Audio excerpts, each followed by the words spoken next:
Hey everyone, Andrew and Adam with It Takes Two Takes here to talk about episode 6 for season 2 of The Boys, brought to you by Adam. Fresca is back. We have it again. Or if you want, honorary mention, brought to you by Love Sausage. The Golden Girls? Yeah, the Golden Girls. Thank you for being a friend. Just want to throw that out there right there. Right. Adam, there's a lot to digest. There's a lot to unpack. I want to take a moment to say, when we talked about episode 5, we said, I'm looking forward to what I expect to be a bit of a ramp up from here on out. I'm looking forward to seeing what happens next week because I think that's where we're going to ramp back up. It absolutely delivered this time around. Yes, and still somehow brought a lot of character development along with new characters But we'll get into that in a moment. We actually saw Lamplighter. Yes. Which, is it me or am I the only one who finds it funny that the actor who played Iceman in the X-Men movies is playing a fire character this time around? Definitely a typecast in terms of the elements at your disposal. We also got a lot of backstory about Frenchie, right? Yes. We always knew why Billy was into this, right? Right. They hadn't really gone, and we knew why Huey was into it, but they hadn't really gone into backstory for or Frenchie. Yeah, it was a very effective backstory. It tied in great with Lamplighter. I felt what the show does so well is making you absolutely hate characters, but also completely understand where they're coming from, regardless of who it is.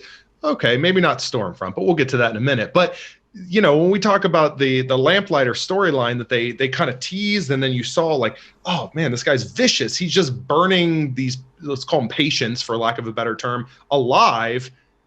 And Frenchie clearly had this issue with him to the point where I was like, did I forget something from season 1? What's the beef here?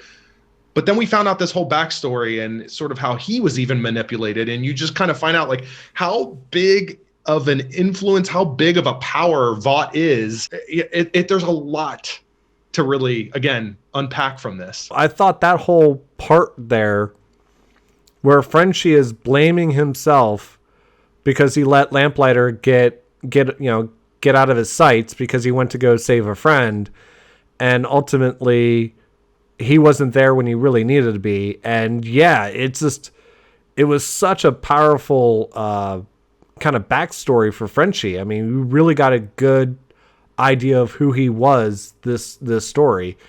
And I thought that was fantastic. Starlight looks like she's joining the boys on a more permanent basis. She had her tracking chip removed. Now, Vought doesn't know her tracking chip was removed, so I guess she could still go back, but I kind of feel like she doesn't want to because of what Stormfront knows. I'm really starting to suspect she's going to be sticking around for a while. Maybe. I think the more significant development with Starlight was really her relationship with Butcher, right? The way that kind of evolved just even in the pocket of that episode.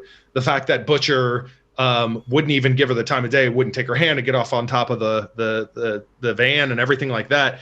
And how it kind of turned into their relationship with Huey, how it kind of, they had a commonality with that. And they really bonded at the end of that episode. I feel like that was the larger leap in character development and potentially even plot development. But I felt like it was those two. That was critical. Whether or not she's truly part of the boys or whether she is just going to at least have some sort of, she's simpatico with Butcher. That was, to me, the big part of that. We're seeing her, I don't want to say go to the dark side, but I mean, she summed it up quite a bit near the end there where she's just like talking about how Huey's too good for either one of them and how she would have been bawling her eyes out previously about the one guy that they carjacked. Yeah. And it's not even fake as well. Yeah. She kind of moved on. Well, she moved on, but she's also, becoming desensitized to all this, right? Because of all the crap she's had to deal with the Seven. And would she have been desensitized by being attacked by a large penis the way was, though, is my question. She wasn't exposed to that. Can anybody be desensitized to that? As soon as I saw that, because they had already, they already made the comment about the one guy packing. As soon as I saw that come through, I'm like, oh, is that going to be an uncircumcised dick? Was that your first? Oh, you mean when it came through the window? When it came through the window, I'm like, is that an uncircumcised dick? That's not a tentacle. I bet that's an uncircumcised dick. I don't know how long that moment was. It felt like an eternity, to be honest. But in reality, it was probably, 5 to 10 seconds. There was a moment where I did say out loud to myself, that's a penis, right? Because that's the only thing that could make sense in this world right now. And it absolutely was a penis that was wrapped around mother's milk. And, as Frenchie said, he's being more open-minded about things. So before we get to Stormfront, because I feel like she's going to be definitely a big topic to talk about, let's talk about Queen Mav and the Deep. We saw them kind of starting getting cahoots last episode. That came into fruition. Now we understand why she went to the Deep. She was looking for evidence about the plane that Homelander let go down in the first season. And we see that event now has a bigger impact. And they found a GoPro, right? And now Elena has seen that video footage and is getting a better idea, I think, of who Queen Mav is. I think who the boy or who the seven are, right? That too, but also Queen Mav, right? I suspect she thought, other than her being emotionally distant, as the kind of the impression we got in the first season, we're getting more the no, she was doing some whacked out shit, right? Speaking of Elena, now that she's seen that, we can assume she's going to be dead very soon, right? I mean, that's what's got to be next, I would imagine. I feel like Queen Mav is one of those characters that they really haven't utilized a lot to her potential. Especially in this season, I feel like. Yeah, especially in this season. So I'm really interested to see when she tries to confront Homelander with that video footage, how that goes.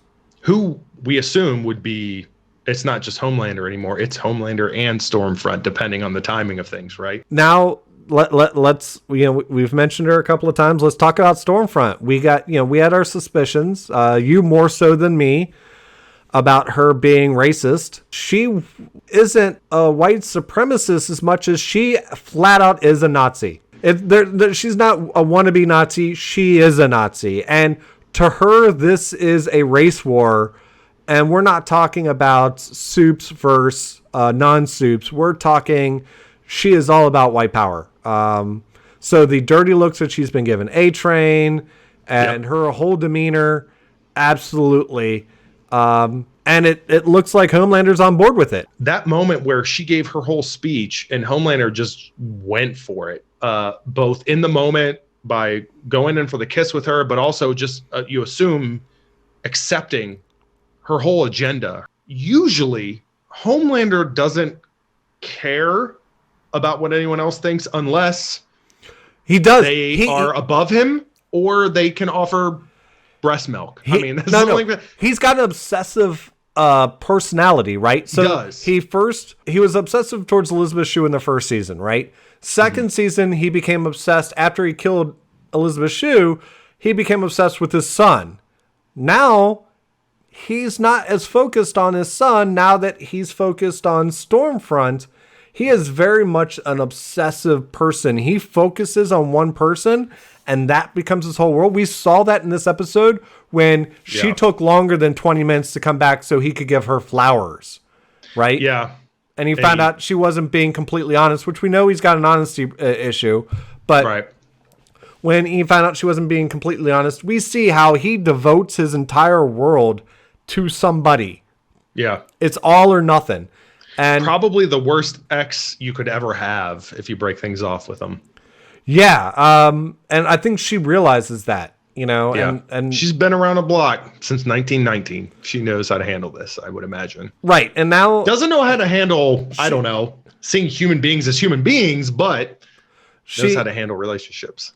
She realizes that, with his power and his personality and his ego, She has to feed that ego and just be there so he can be all consumed on her. From a story standpoint, the climax is probably going to be a rift between them, but how that would look and what that even means in terms of the conflict with the boys, is it worse off that they're not together versus together? It's a very interesting dynamic at the moment. I think the other thing we've got a good sense of, and I don't think they really dived into it in any of the previous episodes, is Starlight's weakness.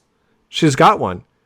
If she's drained of power and there's no, like, she gets hit with an EMP and there's nothing around for her to draw power from, she's kind of screwed. That's a weakness I don't think we touched on in the previous episodes. We just saw, like, whenever she used her powers, like, things would spark and light bulbs would break and stuff.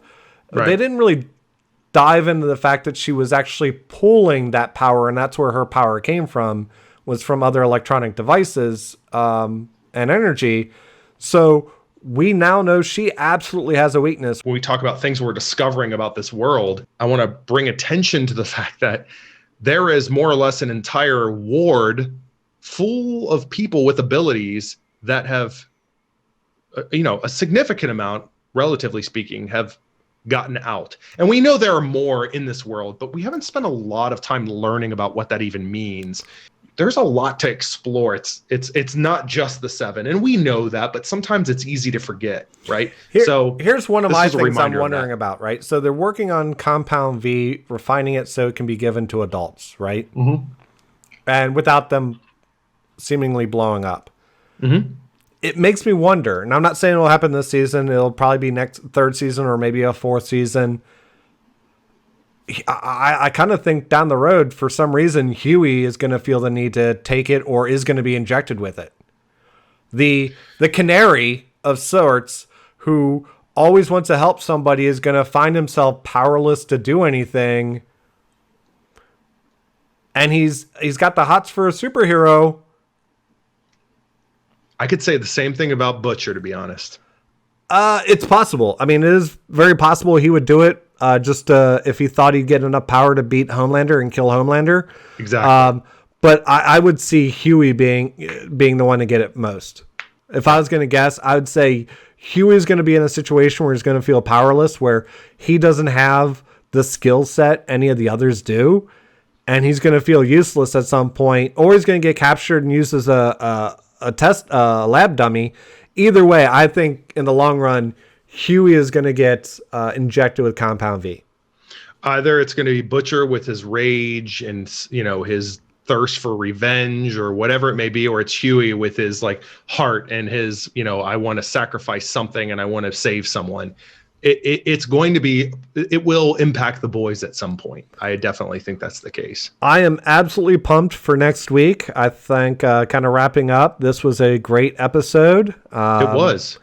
I thoroughly enjoyed it, and I definitely am excited for next Thursday night, and I'm on board. We're ramping up, and I suspect it's going to get even more intense next week, and even more intense the last week. And then I'm going to be depressed because I'm going to have to wait at least a year for more boys. All right. So I don't know. What's your thoughts? Leave us comments, like the video, share it with your friends and family, bring them all on board. Let's find out what your family thinks of the penis wrapped around the neck thing. I mean, come on. Yeah. Let's get that discussion going, Yeah. All ages share it. It's family friendly show. Do you have a girlfriend who started licking her lips after she saw that? Do you know a size queen that just thinks that that's still too small? Whatever your thoughts are, leave them in the comments and let us know. And subscribe to our channel if you want to see more of this content. And until next week. The content, like what we're saying, not what Adam just referenced. Oh no, that'll be totally on the show to do more of that. Take care. We'll see you next week.